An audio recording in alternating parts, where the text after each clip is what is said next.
Баршаңызға сәлем құрметті достар, қалайсыңдар, қалдарыңыз қалай, сіздермен Қазмет каналы. Достар, бүгінгі видеода натрий және калий иондар туралы айтатын боламыз. Жалпы натрий калий иондар деген кезімізде біздің көз алдымызға физиологиядан өткен әрекет потенциалы, мембраналық потенциал, деполяризация, реполяризация механизмдері өтеді. Жалпы бүгінгі видеода бірақ бұл механизмдер туралы көп тоқталмаймыз. Бүгінгі видеода одан да басқа ағзадағы өте маңызды қызметіне тоқталамыз.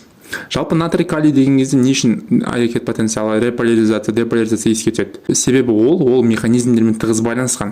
Қалыпты жағдайда жасушаның сыртында натрий, ішінде калий болады. Импульс берілген кезде натрий жасушаның ішіне енеді. Ол кезеңді біз деполяризация деп атаймыз. Ал жасушаның іші натрийға толады, ары қарай жасушаның ішіндегі калий сыртқа шығарылып жіберіледі. Калийдің сыртқа шығарылуы бұл реполяризация деп аталады. Көріп тұрғандарыңыздай, бұл механизм әрекет потенциалы деп аталады. Бұл механизмге біз тоқталмаймыз бүгінгі видеода.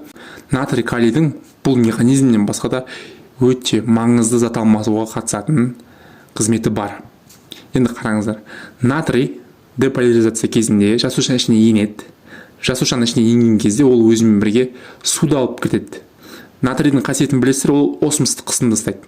Сол себепті ол жүрген жерінде суды алып жүреді қасында, яғни су тартылады өзіне.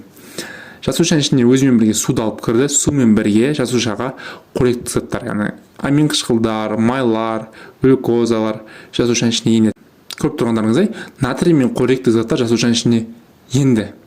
Жасушаның іші натрийға толды. Натрийға толғаннан кейін бізде реполяризация кезеңі болады да, ол кезде жасушаның ішінде мана қалған калий бар ғой, сол калий сыртқа шығарылып жіберіледі. Себебі натрий ішіне толды, калийді сыртқа шығарып жіберу керек.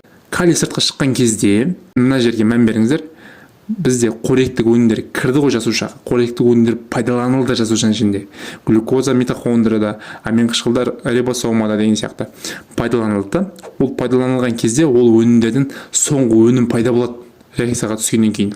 Ал сол соңғы өнім жасушаның ішінде жиналып қалмайды. Ол соңғы өнімдер осы шыққан калий арқылы бірге сыртқа шығарылып жіберіледі.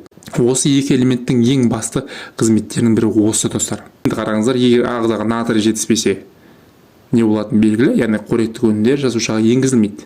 Ал калий жетіспесе, қоректік өнімдер кіреді, бірақ та соңғы өнімдер жасушаның ішіне шыға алмай қалады.